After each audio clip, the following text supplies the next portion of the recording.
ఇప్పుడే జీ5 app download చేయండి. చూడండి మీ ఫేవరెట్ టీవీ షోస్ ఎప్పుడైనా ఎక్కడైనా.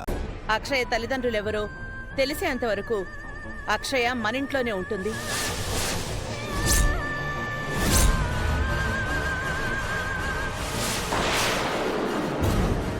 తన తల్లిదండ్రులు ఎవరో తెలిసిన తర్వాత అక్షయ మనింటి నుంచి వెళ్ళిపోతుంది.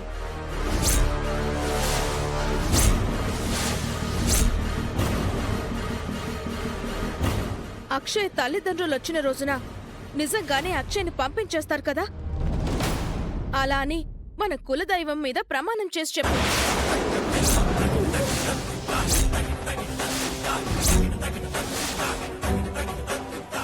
అక్షయ పేరెంట్స్ గనక వస్తే వారికి అక్షయ్ని అప్పగించేస్తానని మన కులదైవం అన్నపూర్ణదేవి మీద ప్రమాణం చేసి చెప్తున్నాను.